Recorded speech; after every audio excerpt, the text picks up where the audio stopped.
This episode of Nuff Said is brought to you by Tweaked Audio. To get awesome headphones, go to tweakedaudio.com and use the coupon code Southgate to get 30% off, free shipping, and a lifetime warranty. Or you can get there through the link on our website, southgatemediagroup.com.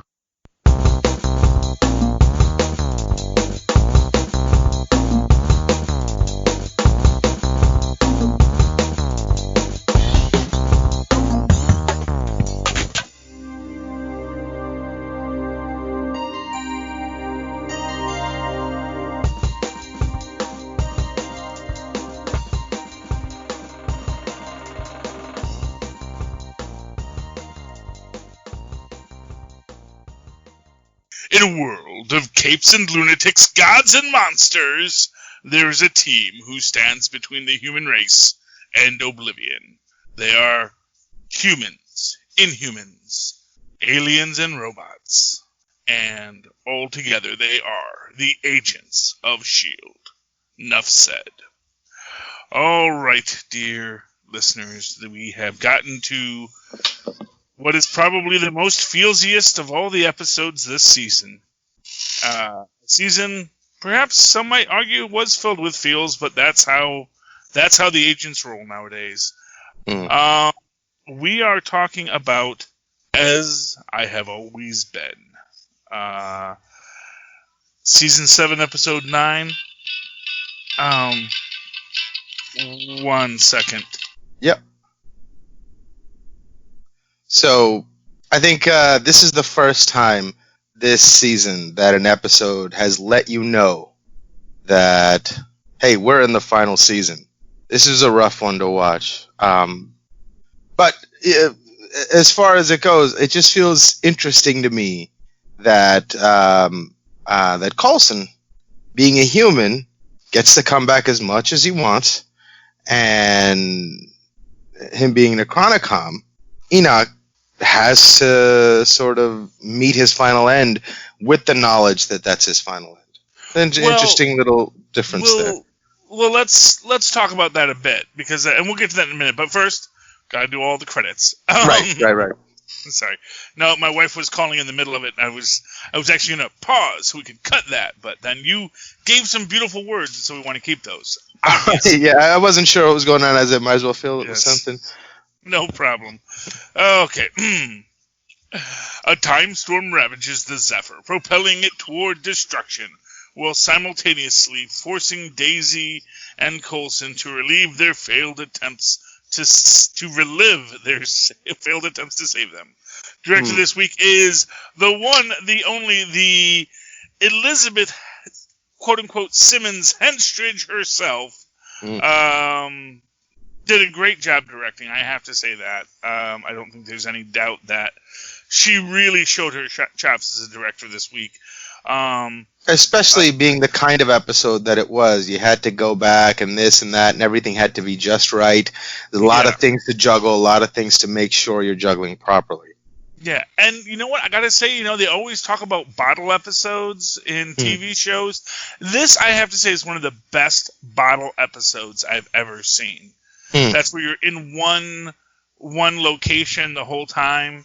Yeah. And, like the Chinese restaurant episode of Seinfeld is one of those. But, this is, again, they're just on the Zephyr. It's all pre-made sets. They're just walking room to room. There's no outside shots, and it is brilliant. And it's that whole Groundhog's Day thing. Or what was that movie? Live, Die, Repeat with Tom Cruise. Live, Die, Repeat, Groundhog Day. There's actually a lot of films that have done that time. And since they're a lot more popular now. There's a lot of random sci-fi movies on Netflix that follow that pattern, and I love them all. I absolutely love this format. It's to me, it's like playing a video game. And that's why I love the format so much. You go, okay, no, I can't do that, and then you go back and try again. Oh, right, so start the level again until you get it right. And that's what these sort of stories always feel like to me, and that's why I love them so much. Yes.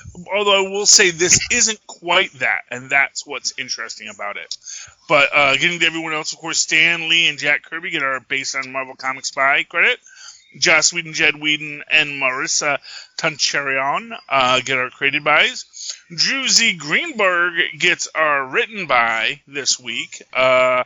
And, of course, our regular story editor is Mark Leitner, making our executive story editor, George Kitson, just feel so big because he is the executive story editor, not some lowly story editor like Mike Leitner. Mark Leitner. Sorry, couldn't even get your name right, Mark. I apologize. Yeah, I wonder if the assistant story editors and whatnot get like little moons next to the planet Kitson named after them. Yes, there we go. So the moon of Leitner around the planet Kitson. Right. Yeah. Trust me, that's the bad side of town. You don't want to go there. Oh goodness, but yeah. So this is great because, of course, and it opens up because of course we know the last time we saw Daisy, she was in the Make You Not Dead pod, which is the first time we actually get the idea that this is, because a lot of people have thought of this as the technology we saw in Age of Ultron, the healing pod, but that actually this is something more advanced. This is more Chronicom technology, because that seems to be what the difference is between Coulson and Simmons, is that they're in a Chronicom stasis field during the jumps. And that's why they're the only ones that remember. And that is interesting on a lot of levels, but not the least of which is just the idea that, you know, the idea that the Chronicoms have in their nature some quality that makes their ability to move through time. And it's possibly just because they're always moving through time in an immortal way, that they're always in this state of they're Chronicoms after all. Chronal transport is inherent to them. Because after all, maybe that is why they naturally felt that would be what they should do. We should just go back in time. Because perhaps they understood time as this open space. They just, they traveled through it, one direction because, well, that was the direction you were traveling. Right, so they're concurrent multidimensional beings. Mm-hmm. And the idea that maybe they just see the past as a place, much more honestly, but that they just had never really thought, how do we get back to it? Or maybe the kind of beings they are aware of and are interacting with the entirety of time, but we can only perceive them at certain points. Which would be practical, which raises the interesting question, and I guess spoilers on this, when we talk about the death of Enoch in this episode. So? Well, is he really dead? Right. I'd love to have a theory where he's not, so please lay it on me. Okay, well, first off, Enoch is not dead because Futurama rules apply. He is a time travel duplicate. Ergo, now that they're in the past, there's another Enoch in the past. There's another Enoch everywhere they go. Now, he won't have the memories from 1942 up until 2554 or whatever we're in. Isn't right? necessarily true.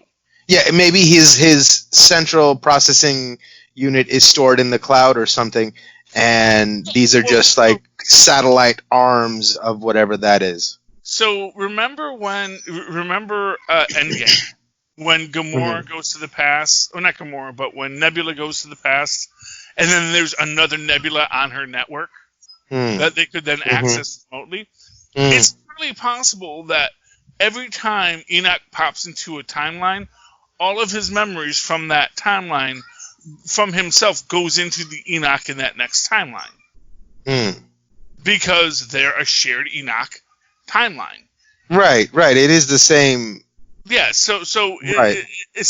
Which would be an interesting idea, and that might even give us that explanation of what happens. And of course, it goes to this idea that, Simmons thinks this will kill him, and of course it will kill him. But at the same time, Simmons is still ostensibly human, and still sees life and death and transition from thereof as a final notion. Why they do that at this point, who knows? But it's like, like, well, I don't know, people sort of come back, but is it really them? And it's like, is it really them? And that goes to that deeper question of what it really means to be who you are.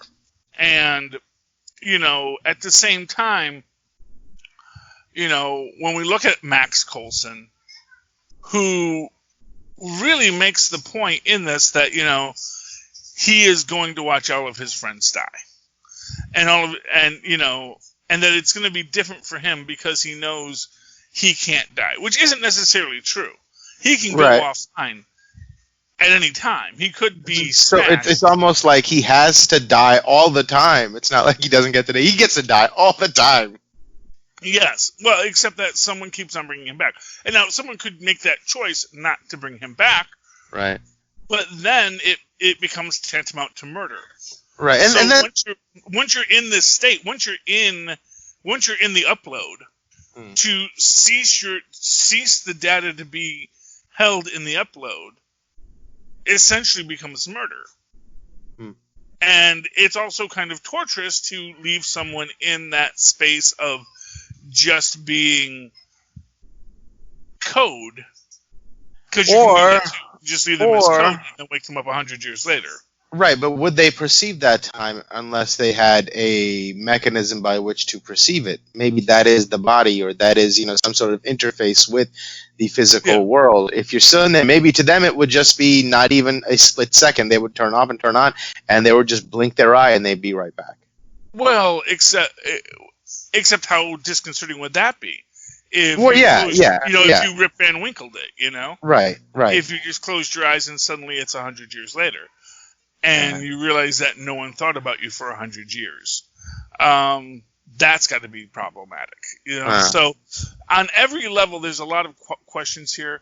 Now, it's also interesting because there's one thing here that is interesting in the fact that Sybil has what she calls the time stream. And we really did nothing with Sybil this week, which is one of those things that worries me, We did a little bit at the end with Nathaniel Malik, but we really didn't see anything of Sybil and what her plans are and what she's up to. Now, the last time we saw her, she was explaining the time stream to her, but that also suggests that the time stream is something that she can see and see all the different timelines in. So essentially, you go into this idea of, if you can see all the timelines and what that means, and within that concept, when we get to this point in this episode where they do remove Simmons's, device, and she remembers something, we don't know what, but just starts crying and weeping, what have I done, what have I done? Man, what do you think that was? Well, that, I think, is this fact that it doesn't, and maybe it doesn't matter. Maybe it does matter that they were in the loop. And that because of that, they're out of time. And if they are in that out of time state. That means. That quantum realm zone. Yeah, that means. Fitz has failed or something. No. It means that the Chronicoms couldn't see it. But the idea see that she knew where Fitz is. So, but then why would she cry like, what did I do? What have I done? What have I done? Because she's crying. Well, no, because she doesn't know that for sure. So if we look at it almost seems like, to me, more like she remembered having made a choice to do something really terrible that she thought was necessary at the time, but she deeply, deeply regrets it right now. And that's what the thing was also designed to do, was to block her memory of her own actions. And there's something that she did in the past, I think, that's putting everybody in jeopardy, or putting Fitz in jeopardy, or something that she thought was appropriate sacrifice to make that she doesn't any longer, or questions it to the very least. That's what it felt like to me. Okay, so that's another interesting take on it. Like, to me, I see it as this idea that they don't know exactly what the Chronicoms can see, but they can see much more than we think they can. And that's the idea that even having having the knowledge available in your mind in that timeline means that it can affect your actions, means that with that time stream device she has, she can see it. Maybe she can even get so deep as to read your mind in it. You know? So that's how she knows what Malik is doing and what Malik's going to do and all these kinds of things. Although we have seen that they can be surprised by that as well, because they did not see that Malik would give up defeating his enemies just to save his son. So it's interesting what Sybil really can and can't see.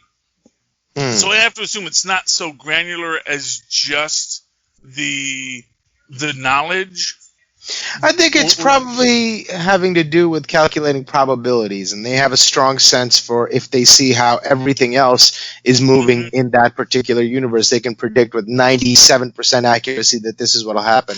Doesn't mean if they definitively knew, then there wouldn't be a battle to be had at all. But yeah, I think in moments like that where Deke decided to, hey, I've had enough, I'm shooting this guy, come what may, we'll deal with it just like we deal with everything else. Pop, pop, pop.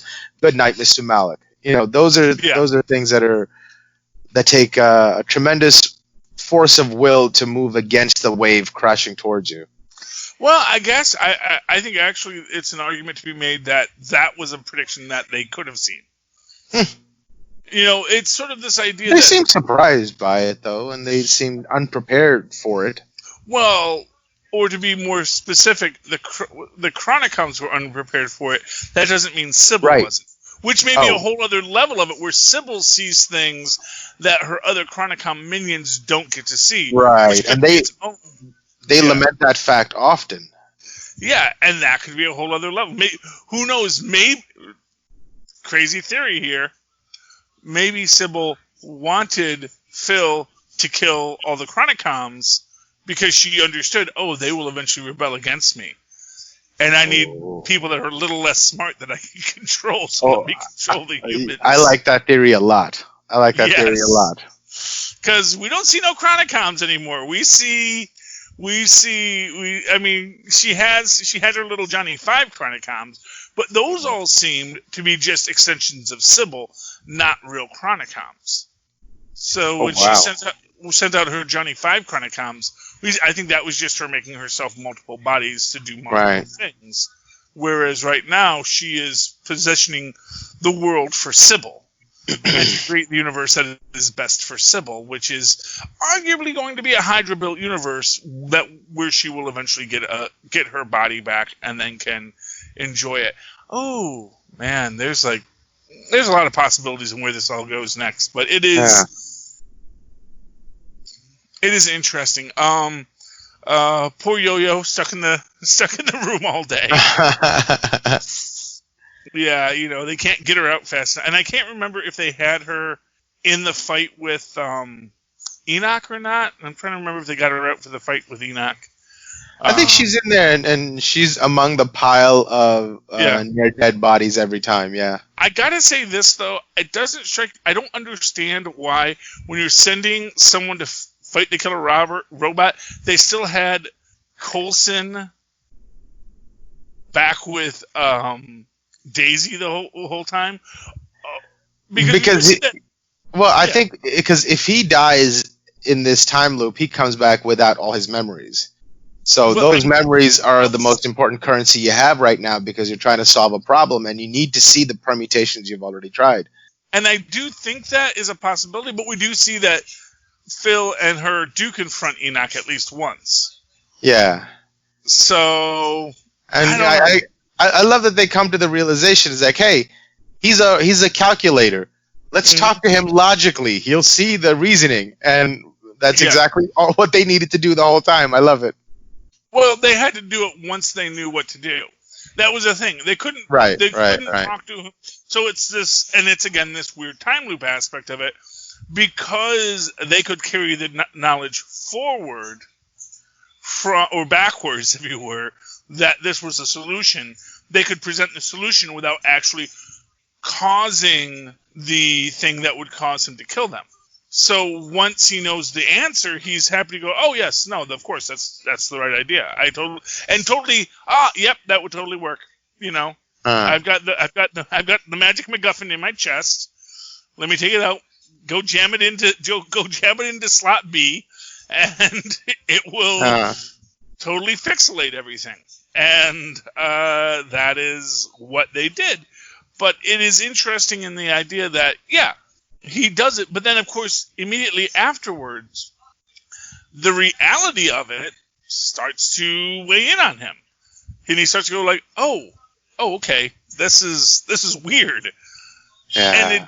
And it goes into this idea that if that thing is what keeps Chronicoms alive, maybe it is this idea that Chronicoms, especially, and for what it's worth, especially anthropologist Chronicoms, likely have to live forever, and that means that they have to be kind of in a temporal stasis, meaning that a Chronicom has to move through time with perfect accuracy and no loss of data. So you can't reboot a Chronicom essentially, because that's not what it's designed to be done. It's designed to never turn off. Exactly. Although they can turn off a little, they can be knocked unconscious. They can be right. He actually did get stopped, and Coulson had to, or Fitz had to reboot him because he got turned off by Sybil when the hunters came for him. They were able to deactivate him. And Fitz was the one who was able to turn him back on. Well, I guess it's just that organ or that piece of equipment that can't be disengaged at any point. Yeah, so it's going to be interesting what that means. And then, and then of course they do get back to the modern world. And so I imagine we're still back in the 80s. I don't think we're jumping, because they were only doing like short jumps in that last thing. Right, I think in these last jumps, it's literally been, that a year and a half. Yeah. So I think when we get back, because we see the next episode, we're still in that late 80s time set. Gonna get some Red Brown Captain America in here, hopefully. I know that was late 70s, not late 80s, but still, you could do it. Because we see that Jia Ying is in the next episode, although Jia Ying is immortal. So clearly there's going to be a storyline that takes place shortly after the last regular story, and where Daisy and her sister are going to meet. What's interesting is that it seems like this story kind of takes place before Jia Ying meets Kelvin Szabo. So that's a whole other bag of hammers. I wonder if we're going to get Szabo into this in any way. Kelvin Johnson. He changed his last name to Szabo to be more menacing when he became a criminal, when he had to sort of do the things he had to do to keep Jia Ying alive. So, I think stuff. You throw a couple of Z's in your name, it definitely sounds more menacing. Szabo. I mean, yeah. You're either a lovable cartoon character or very evil. One of the two. Yeah. There's no middle ground with that. With a Z and a B in your name, you're either. Yeah. And you can see, I'm Szabo the zebra, and you can totally get behind that as a lovable cartoon character, or an assassin. Or an assassin. Yes, it's like Victor Zsasz in Batman. Yeah. I always called him Zazzles because he's so zazzy. Especially the Gotham version. The Gotham version is a very zazzy version of Zsasz. Yeah. He just seems like a delightful assassin. Right. You'd definitely be entertained before you were murdered. Yes. Oh, that's if those of you who are wondering what about Gotham, the TV series and Zazzles, just go over to Before the Bat on the Capes and Lunatics podcasts, and you will be able to hear lots of things. And Before the Bat's still out there. We still produce stuff for Before the Bat. I don't know what Phil is talking about, but he's talking to someone. So, anyway, yeah, but man, the death of and there's so much talk about death and rebirth at the same time, which is the other interesting thing. It is death, but it is also rebirth. It is also coming back and constantly coming back and having to deal with what it means when your life is so transitory, or what it means to be alive is not really as well defined as we like to think it is. Right. So maybe if they had Enoch's consciousness backed up, not his entire programming, not his, Chronicom body and his Chronicom functions, but just the consciousness portion of Enoch, and build him an LMD. Yeah. I mean, that is theoretically possible. We don't know if that is or is not. And that's something that could happen, where he could be like, oh, I'm an LMD like you, Coulson. Huh, it's weird being so primitive. That would be interesting. Who knows where they're going to go with it next. That's the great thing. Although also, we get the big reveal. Bum, bum, bum. And also the reveal, again, that Enoch has been to the future. Mm. Meaning that he knows how everything is going to play out. Which also suddenly gives us this understanding of how he knew to be there. Because he knows exactly what's going to happen, because he's seen all the alternate timelines already. And he knows that in all the alternate timelines, here's how it goes. I do this, I do that, they do these other things. This is what I can say, this is what I can't say. I don't know. I don't get that sense, because he seems pretty unaware of things and pretty surprised by things all the time. He seems like he's experiencing things in the now. Well, and again, it's sort of like, what is the data level that he knows?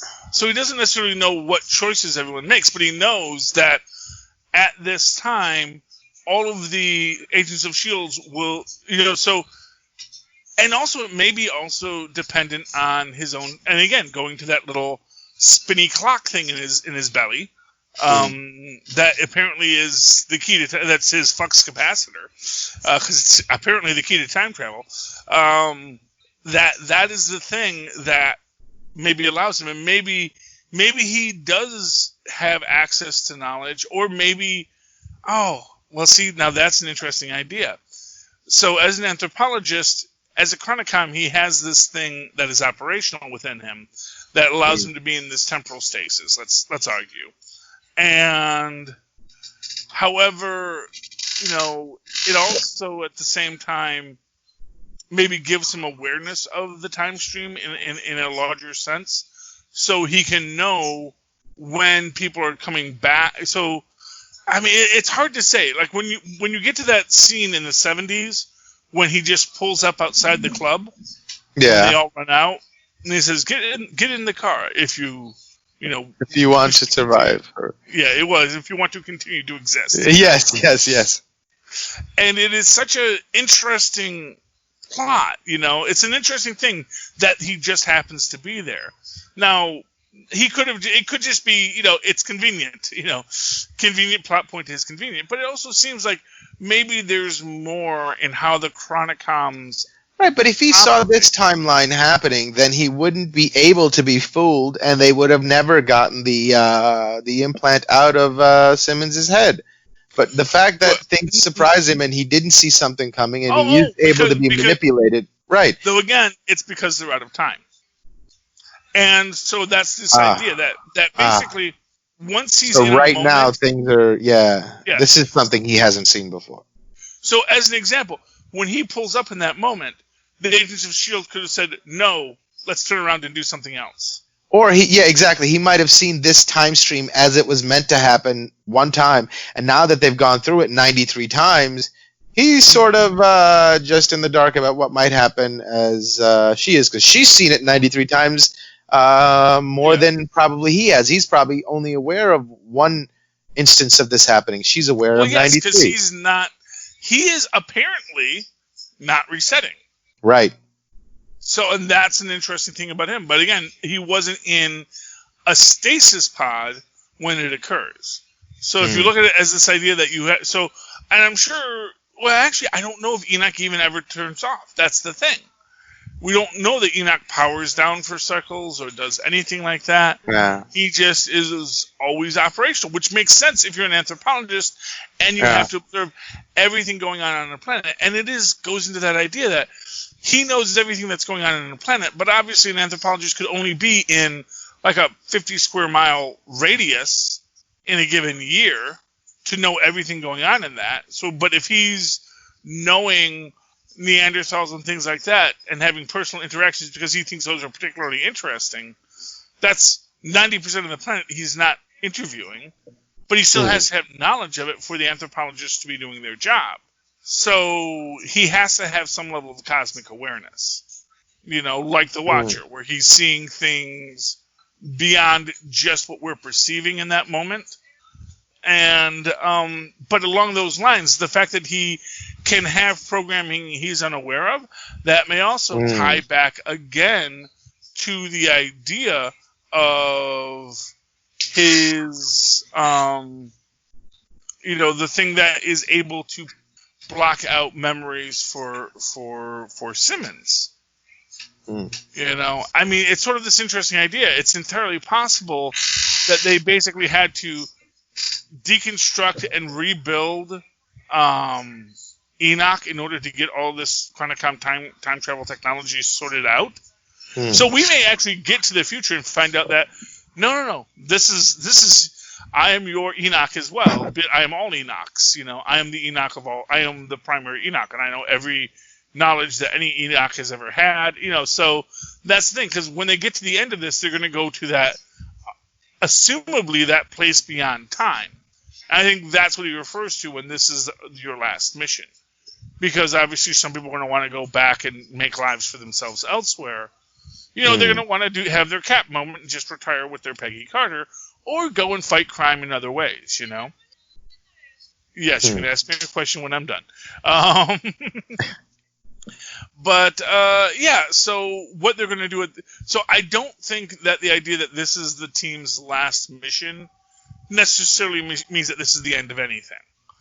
It just means that I think that was like a tongue-in-cheek reference to this being the last season. That's how I took it, just like a side to the camera. Well, yeah, but I also think that it's setting up something else, because like I said, I think the characters and the people in it are too important to just forget about. So I think at the end of this, we're going to see Daisy again. We're definitely going to see Sousa again, I think. I think Sousa is a really interesting character, not to be lost in time and space, Right. Want to see him go punch Cap in the jaw, because he wants to dance with Becky. And what we're going to get at the end of this is going to be interesting and big, and I guarantee it's going to fold back into the MCU.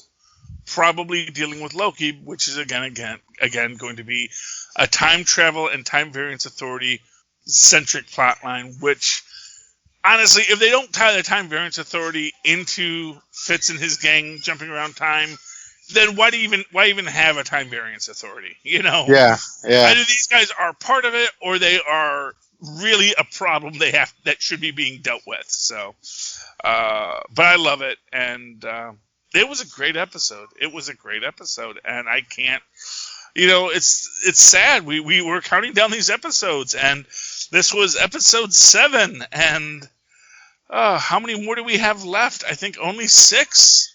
Wow. I wanted to just bring attention to one thing. I've noticed. I mean, everybody's a really good actor on the show, but Daisy, for me, this whole season, she's been better than she's ever been. In this episode, I thought she was incredible. I thought she was really, really good, really, really interesting. All her choices were really interesting. Every time she had to do something differently, and her frustration with the other characters seemed natural and genuine. I thought she was wonderful in this episode. Yeah, and honestly, I have to say Chloe Bennet is a great actress. I mean, I'm not going to say she's not. That's the thing. It's like, I think that there's really amazing talent on the Agents of S.H.I.E.L.D. cast, and I think that's the thing. I think we're going to see them all later. And again, it may be that now Chloe Bennet's going to go do something else. because she's out of contract. So, and she's shown she can really act. Yeah. And, she's still got a dang few years left in her. Heck, Ming-Na Wen still has many years left in her for many great roles. So did they kill her in The Mandalorian? Did they kill her? Oh, I want to say like she got left somewhere to die, but I think she got left to die, and then she's resourceful enough that she'll get out. I think is the implication. I imagine. Well, it's like let's put it this way. There's the theory that the person who approaches her at the end of it is Boba Fett. So she gets folded into that tribe and becomes an assassin, a mercenary. Yeah, or that she, that basically people come back. I actually think it was actually Moff Gideon that approaches her. Because Moff Gideon also wears spurs if you look closely. So that might have been a real misdirect or misinterpretation of who that person was. Just because someone remembered that apparently, because I didn't know Boba Fett had spurs, but apparently Boba Fett had spurs. But yeah, we are, let's see here. 1, 2, 3, 4. 4 episodes left. Oh, wow. Yeah, man, this is going fast. Although, I gotta say this because this is gonna get a lot of talking. 2 weeks. Because next week is Stolen. Team is back in 1983. The team arrives back in 1983 where Nathaniel and Korra are hard at work building an army. Daisy is tasked with protecting Jiaying, and the others learn they'll need to face another supercharged enemy to stop Malak. But the next one is called Brand New Day. Do you know what Brand New Day to anyone who reads Spider-Man means? No. Brand New Day was the plotline that essentially, after Peter Parker sells his soul to the devil, or not his soul, sells his marriage to the devil. So Mephisto, what does that mean? Okay, so the idea is Mephisto said if Peter and Mary Jane got married, they would have a child that would do so much good in the world he couldn't abide it. So, and apparently, I guess you can only have children in comic books if you're married. And this is one of those things where I think Mephisto tells you what you want to hear to get you to do something, but his actual motivations may be even weirder and stranger. So, but yeah, so. Because Peter wants to save Aunt May, who is, at this point, 900 years old. But he just can't bear to let her go after she gets shot because he reveals his identity. So Mephisto shows up and says, well, hey, if you don't want her to die, real simple. I just want you two to break up. You won't be married anymore. You'll just move your separate ways. You won't remember that, whatever's going to happen is going to happen. But she'll come back to life. You don't have to give me your soul. Although, as they say, sin of vanity, once you make the deal with the devil, is he going to get your soul anyway? And I'm just going to rewind time and she won't have gotten shot. Interestingly enough, just after that is when Aunt May started getting hot in the comics. Because now if you read Aunt May in the comics, she's like, she's like a Silver Fox kind of character. Okay. All energetic and jumping around, whereas before she was, old, frail Aunt May having a heart attack every couple of weeks. And, so there's a lot of interesting things going on. So that they would give it a name like Brand New Day, it is really meant to shock and offend the sensibilities of Marvel Comics fans. So interesting. That is what we're looking forward to. But next week is Stolen, and we'll see what that's about. Okay, any final thoughts on tonight's episode, Mozzie? It was an appropriate send-off for Enoch, and I'm glad he got to have his little, confronting death and really being. I like how they made him feel like now you're not alone. You're part of everything else that gets to die too. Which is the thing that separated him from everything else that he was observing, and he finally gets to be a part of it. And I thought that was really well presented and well dealt with. Yeah, and it may even be one of those interesting things that once he has it removed, that's when he's able to feel regret and loss. Yeah. You know, as he says, I've been alone many times. In truth, I usually preferred it, but I never really felt lonely until I met this team of people. So it is beautiful and it is delightful, and that's why we like this show. Yeah. All right. So anyway, if you're listening to this show, hopefully you're listening to this on tweaked audio headsets, because those are the best shows, the best audio headsets on which to listen to these best shows. So please go to tweakedaudio.com. That's tweakedaudio.com. Go to that website, look at all those amazing products that you can now purchase, and that helps the show because they're a sponsor for us. And then also, if you're bored with stuff to do, you think, what else am I going to do this week? I've listened to all my podcasts. Well, why don't you go to huntakiller.com and help out Michelle Gray find all the killers, because she needs help. These are cold cases. She'll send you a bunch of clues. You'll look at them. You'll read them. You'll figure it out. It's kind of like having an escape room sent to your house every month. So that could be fun. And if none of that interests you, just go down to the show notes, click on that Amazon link. The Amazon link is going to take you to Amazon, where you can buy literally anything you want. So buy that, and costs you nothing, helps us out as another sponsor of the show.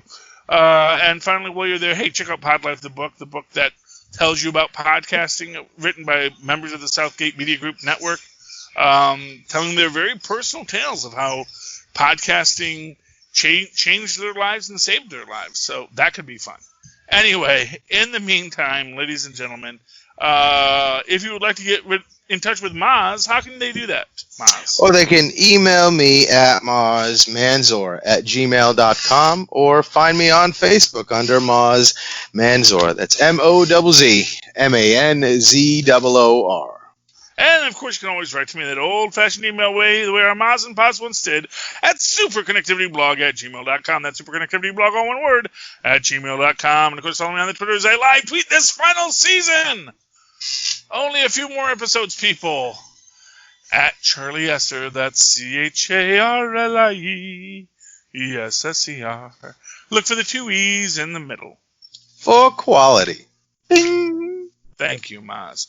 All right, dear listeners, once again, you have come through another harrowing tale of adventure with the Agents of S.H.I.E.L.D. And at that moment, when all is said and done, there's nothing else left to be said except... Enough said.